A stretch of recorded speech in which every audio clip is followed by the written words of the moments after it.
वालेकुम क्लास। कैसे हैं आप सब? उम्मीद है कि मेरी क्लास के सभी बच्चे बिल्कुल ठीक ठाक होंगे।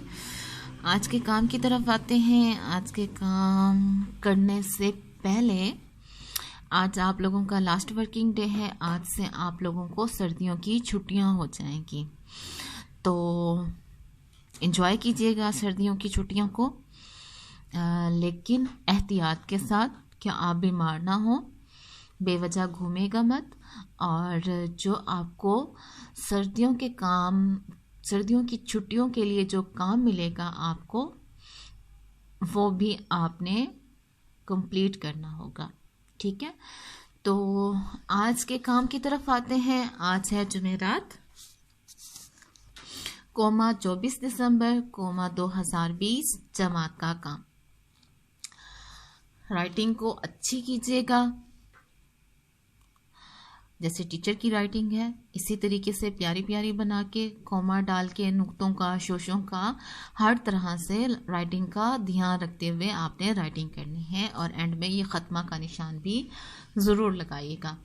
आज है हमारा उन्वान दरख्वास्त बराए भाई की शादी। दरख्वास्त क्या होती है? किसी चीज़ के लिए, कोई भी काम हो, हम उसके लिए दरख्वास्त देते हैं। तो हमने छुट्टी की दरख्वास्त लिखनी है स्कूल में कि अगर हमने छुट्टी लेनी हो तो हम कैसे दरख्वास्त लिखेंगे, उसका तरीक़ाकार आज हम सीखेंगे और समझेंगे। पहली समाई में भी हमने दरख्वास्त लिखना सीखी थी, जिसका उन्वान था दरख्वास्त बराए छुट्टी बीमारी। उसमें हमने वजह बीमारी की लिखी थी कि मैं बीमार हूँ और मुझे बुखार है, जिसकी वजह से मुझे इतने दिनों की छुट्टी चाहिए।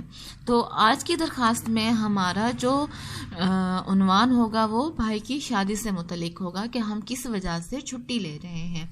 तो अपने काम की तरफ आते हैं। इस तरीके से आपने पेज मेंटेन करना है और हमेशा की मैं तरह कहूँगी कि मार्जिन लाइन लगाएं। आज मैं ऐसा बिल्कुल भी नहीं कहने वाली, क्योंकि जब भी हम दरख्वास्त लिखते हैं उसमें मार्जिन लाइन ड्रॉ नहीं की जाती। आपने मार्जिन लाइन बिल्कुल भी दरख्वास्त में नहीं लगानी, बगैर मार्जिन लाइन लगाए आपने ये काम करना है।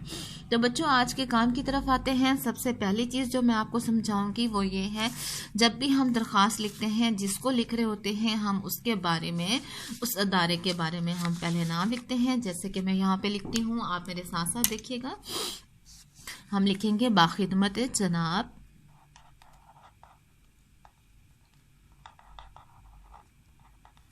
जनाब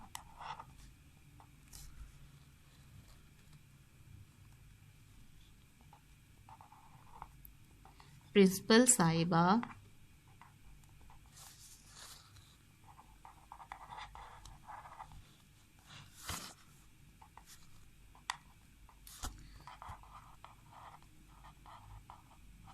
प्रिंसिपल साहिबा उमुल कुरा पब्लिक स्कूल,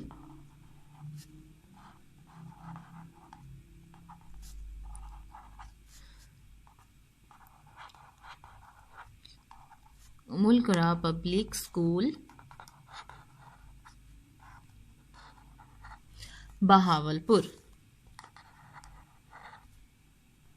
साथ में हम अपने शहर का भी नाम लिखते हैं, अपने स्कूल का नाम लिखते हैं, अपने शहर का नाम लिखते हैं, और जिसको हम दरख्वास्त लिख रहे होते हैं उसके बारे में लिख रहे हैं। हम अपने प्रिंसिपल को दरख्वास्त लिख रहे हैं, हमारे स्कूल का नाम उमुल कुरा पब्लिक स्कूल है, और आखिर में बहावलपुर। इस बारे में आपको बताती चलूं कि जब आप ये लाइन लिखेंगे तो आपकी ये एक ही लाइन के अंदर मुकम्मल होनी चाहिए। ये हमारा दरख्वास्त लिखने का एक असूल होता है। आप दूसरी लाइन में नहीं जाएंगे, तो आप शुरू से ही जो आपकी साइड पर रेड मार्जिन लाइन लगी हुई है उसी के साथ से ही आप शुरू करेंगे, और साथ साथ लिखते लिखते आप उसको एक ही लाइन में मुकम्मल करेंगे। अगली लाइन में आएंगे, यहाँ पे लिखेंगे जनाबे आली, और ये आपने जो आपकी नेक्स्ट लाइन होगी उसके दरमियान में लिखना है। ठीक है, जनाबे आली। कभी कभी बच्चे इस लफ्ज़ को इकट्ठा कर देते हैं, अलिफ हटा देते हैं, आयन को लाम के साथ मिला देते हैं तो वो लफ्ज़ गलत हो जाएगा।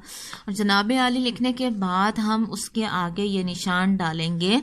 ये निशान डालना मत भूलिएगा, इनके अलग से नंबर होते हैं। अगर आप इसके अकॉर्डिंग नहीं लिखेंगे, इसके मुताबिक अपना काम नहीं करेंगे तो फिर आपके एग्ज़ाम में इससे नंबर भी कट सकते हैं। ये ग्रामर की कुछ चीज़ें होती हैं जिनको आपने फोकस करना होता है। ठीक है, जनाब आली लिखेंगे। इसको निदाया का निशान कहा जाता है, जिसमें हम किसी से रिक्वेस्ट करने के लिए, अपनी बात अर्ज करने के लिए, या खुशी या गम में किसी किस्म की कोई बात करनी हो तो हम तब ये निशान लगाते हैं। अब अपने काम की तरफ आते हैं। यहाँ तक आपने लिखने के बाद जो आपकी इस साइड पे रेड कलर की मार्जिन लाइन ड्रॉ होती है कॉपी के, आपने बिल्कुल उसी के साथ से ही शुरू कर देना है। सबसे पहले लिखेंगे आप मोदबाना। मोदबाना आगे मैं आपको बता दूंगी, वो आप खुद से लिखेंगे कि आपने दरख्वास्त के अंदर क्या लिखना है।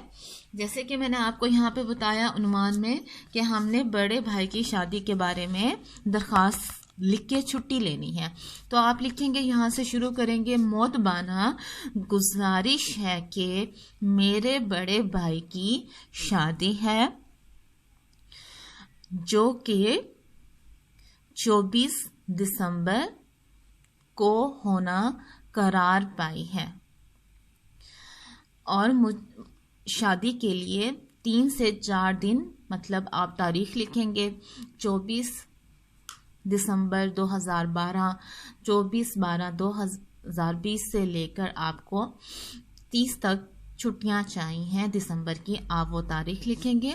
और आगे लिखेंगे घर में शादी होने की वजह से काम काज की मसरूफियत बहुत ज़्यादा है, घर पे बहुत ज़्यादा मेहमान आ जा रहे हैं, जिसकी वजह से मुझे घर के कामों में बहुत मदद करनी पड़ रही है, इसलिए मेरे लिए स्कूल हाजिर होना मुमकिन नहीं है। इस तरीके से आप उसका बीच में ये जो होगी दरख्वास्त, आप वो ख़ुद से लिखेंगे। एक बार मैं फिर से रिपीट कर देती हूँ। आप स्टार्ट करेंगे, मोदबाना गुजारिश है कि मेरे बड़े भाई की शादी है।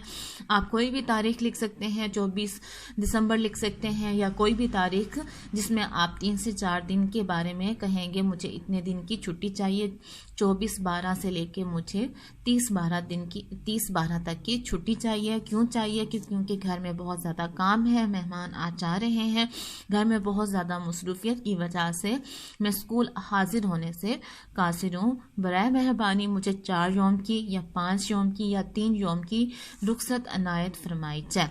यहाँ तक लिखने के बाद जहाँ आपकी दरख्वास्त मुकम्मल हो जाएगी, बिलफर्ज आपकी दरख्वास्त यहाँ पे ख़त्म हो रही है, तो आपने यहाँ पे ये लाइन छोड़ के लिखना है। अगली लाइन में आपकी एन नवाजिश होगी, यहाँ पे लिखेंगे स्टार्ट में थोड़ा सा छोड़ के, ठीक है। आपकी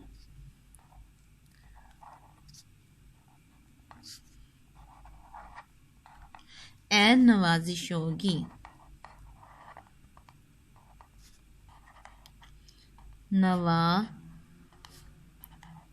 आपकी एन नवाजिश होगी।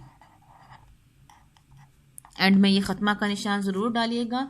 आगे लिखेंगे आप नेक्स्ट लाइन के दरमियान में, जैसे आपने यहाँ पे लिखा जनाब आली, लाइन के दरमियान में लिखा, इसी तरीके से अब आप लाइन के दरमियान में लिखेंगे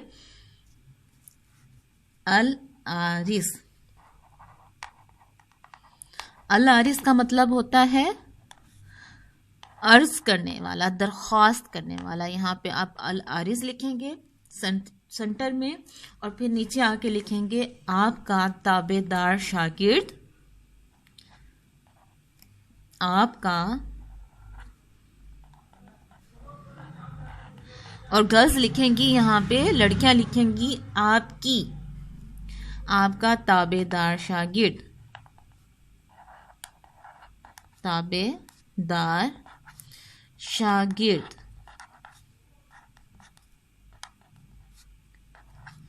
ठीक है, गर्ल्स लिखेंगी आपकी ताबेदार शागिर्द, शागिर्दा नहीं आएगा, शागिर्द ही आएगा। उसके बाद आप लिखेंगे अलिफ, यहाँ पे हम अलिफ। वैसे तो हम अपना नाम लिखते हैं, लेकिन यहाँ पे हम नाम नहीं लिखेंगे। ये हमारा एक ग्रामर का उसूल होता है, हम नाम नहीं लिखते, अलिफ बे जीम लिखते हैं। अलिफ के बाद आप ये निशान लगाएंगे जिसे ख़त्मा का निशान कहते हैं, फिर हम बे लिखेंगे, अलिफ बे, यहाँ पे फिर ये निशान और फिर जीम। उसके बाद अगली लाइन में लिखेंगे जमात। आप किस जमात में पढ़ते हैं, आप अपनी वो जमात लिख देंगे। जमात लिख के इस तरह से आप निशान डालेंगे और अपनी जमात लिख देंगे सोम। और इसके बाद आखिर में आप लिखेंगे तारीख, जिसे हम मोरखा भी कहते हैं। आप मोरखा लिखना चाहें तो आप मोरखा लिखते हैं, आप तारीख लिखना चाहें तो आप तारीख भी लिख सकते हैं। यहाँ पे मोरखा, इस तरीके से आगे आप ये निशान डालेंगे और आज की जो तारीख होगी आप वैसे ही लिख देंगे जिस तरह से हम सफ़ा मेंटेन करते हुए तारीख लिखते हैं। हम इस तरीके से अपनी डेट लिख देंगे। आज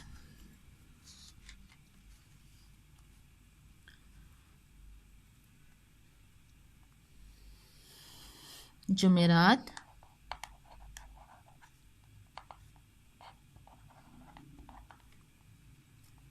कोमा 24 दिसंबर।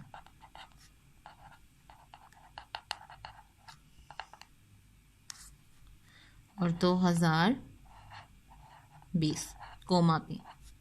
इस तरीके से आप मोरखा लिख देंगे।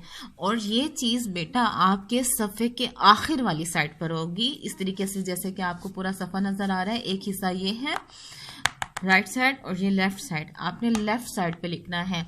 अगर आप इसको यहाँ सेंटर में लिख देते हैं या फिर आप यहाँ स्टार्ट पे लिख देते हैं तो ये आपका गलत होगा। चाहे आपके अल्फाज सारे सही लिखे हुए हों तो ये रॉन्ग हो जाएगा, आपको इसके नंबर नहीं मिलेंगे। आप इसको यहाँ एंड में ही लिखेंगे। और उम्मीद है आज की ये दरख्वास्त किस तरह से लिखी जाएगी आपको ये समझ में आ गई होगी। अपना काम अच्छी राइटिंग के साथ लिखिएगा और छुट्टियों में अपना बहुत सारा ख्याल रखिएगा, एंजॉय भी कीजिएगा और पढ़ाई के साथ भी थोड़ा थोड़ा लेकर पढ़ाई के साथ चलिएगा। ओके क्लास, अपना बहुत सारा ख्याल रखिएगा। अल्लाह हाफिज़।